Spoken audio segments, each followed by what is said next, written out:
വലിയ വിഷയം.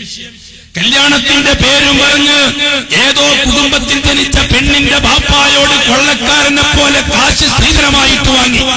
ആ സ്ത്രീധന പൈസക്ക് അരി വാങ്ങി ബിരിയാണി വെച്ച് നാട്ടുകാരായ ആയിരങ്ങളെ വിളിപ്പിച്ച് അതിൽ പള്ളിയിലെ ഖത്തീബും പെട്ടു, കമ്മിറ്റി പ്രസിഡന്റ് പെട്ടു, സെക്രട്ടറി പെട്ടു, മുസ്ലിയാര് പെട്ടു, ആജിയാര് പെട്ടു, നേതാവ് പെട്ടു, MLA പെട്ടു, MP പെട്ടു. ഏതോ കുടുംബത്തിന്റെ പാവപ്പെട്ട പെണ്ണിന്റെ ബാപ്പ കഠിനാധ്വാനം ചെയ്തുണ്ടാക്കിയ കാശ് സ്ത്രീധനത്തിന്റെ പേരും പറഞ്ഞ് കൊള്ളക്കാരനെ പോലെ തട്ടിയെടുത്ത് അതിന് ബിരിയാണി വെച്ചിട്ട് മാലോകരെ തീറ്റിക്കുമ്പോൾ തീറ്റിക്കുന്നവരെക്കാൾ അപകടകാരികൾ ഒരു ഉളുപ്പുമില്ലാതെ പോയിട്ട് തിന്നുന്നവരാണെന്ന് മനസ്സിലാക്കണം. തീറ്റിക്കുന്നവരല്ല അപകടകാരികൾ, തിന്നുന്നവർ. ഉളുപ്പില്ലാതെ കല്യാണ വീട്ടിൽ പോയിട്ട് വാരി വലിച്ചു തിന്നുന്നവർ. ഉളുപ്പില്ലാതെ കിട്ടിയതെല്ലാം തിന്നുക എന്നുള്ള സ്വഭാവം 4 കാലും 1 വാലുമുള്ള ജീവിയുടെ സ്വഭാവമാണ്. എന്റെ പരിഭാഷ മനസ്സിലാവില്ല. കല്യാണത്തിന്റെ പേരിൽ അഷ്റഫുൽ ഖൽഖായ തങ്ങൾ അനുവദിച്ചു തന്ന ഭക്ഷണം ഏതാ? കല്യാണം സുന്നത്താണെന്ന് പറഞ്ഞ പ്രവാചകൻ, അന്നിക്കാഹു മിൻ സുന്നത്തി, വിവാഹം എന്റെ സുന്നത്താണെന്ന് പറഞ്ഞ പ്രവാചകൻ ആ വിവാഹത്തിന് ഉണ്ടാക്കേണ്ട ഭക്ഷണത്തെ പറ്റിയും പറഞ്ഞു തന്നിട്ടുണ്ട്. ഭക്ഷണം മാത്രമേ വിവാഹത്തിന്റെ പേരിൽ അനുവദിക്കപ്പെടുകയുള്ളൂ, അല്ലാത്ത ചോറ് വിദേഹത്തിന്റെ ചോറാണ്. കല്യാണത്തിന്റെ തലേന്ന് പോയിട്ട് കല്യാണ വീട്ടിൽ നിന്ന് തിന്നുന്ന ചോറ് വിദേഹത്തിന്റെ ചോറാണ്. നാം എന്ത് ചെയ്യും? കല്യാണത്തിന്റെ പേരും പറഞ്ഞിട്ട് പെണ്ണിന്റെ വീട്ടിൽ നിന്ന് കാശും വാങ്ങിക്കൊണ്ടുവന്ന് പന്തല് കെട്ടി 4-5 നേരം ചോറ് വെച്ച് വിളമ്പിയപ്പോൾ നാട്ടിലെ മാന്യന്മാര് പോയിട്ട് വെറുതെ തിന്നില്ലേ? ഏത് ചോറ്?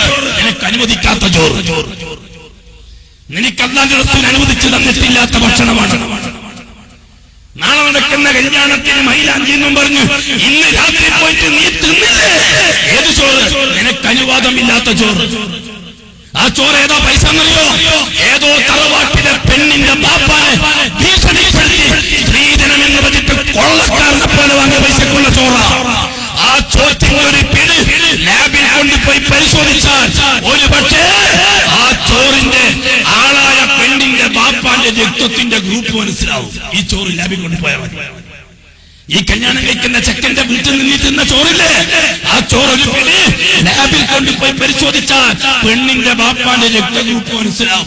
എന്ന് വെച്ചാൽ കല്യാണത്തിന്റെ പേരും പറഞ്ഞ് ഈ ചെക്കന്റെ വീട്ടിൽ പോയി നിന്ന ചോറ് ഏതോ പെണ്ണിന്റെ ബാപ്പാന്റെ രക്തമാണ്. അത് നീ ഒരു ദിവസം ഛർദ്ദിക്കേണ്ടി വരും.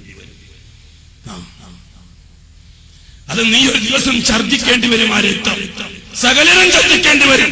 പള്ളിയിലെ ഖത്തീബടക്കം, പ്രസിഡന്റ് അടക്കം, സെക്രട്ടറി അടക്കം സ്ത്രീധനമാകുന്ന കൊള്ള പൈസക്ക് ടാക്സി വിരിച്ച് റെസീറ്റ് മുറിച്ചു കൊടുത്ത് പള്ളിക്ക് നിനാളം കെട്ടാൻ മെനക്കെടുന്നവർ, അതിനുമുണ്ടാ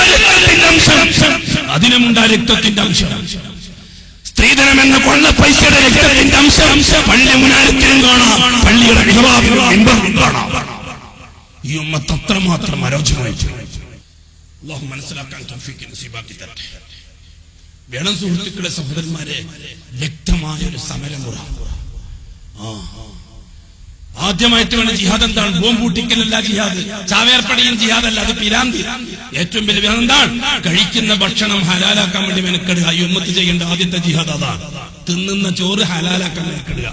തലപ്പത്തിരിക്കുന്നവൻ തൊട്ട് താഴ്ത്തിരിക്കുന്നവൻ വരെ, പള്ളിയിലെ ഖത്തീബ് തൊട്ട് നാട്ടിലെ പ്രമാണിയായ ബൂർഷ്വാ മുതലാളി തൊട്ട് ഓട്ടോറിക്ഷ ഉന്തുകൊണ്ടി വലിക്കുന്നവരെ വരെ ആദ്യം ശ്രദ്ധിക്കേണ്ടത് എന്താണ്?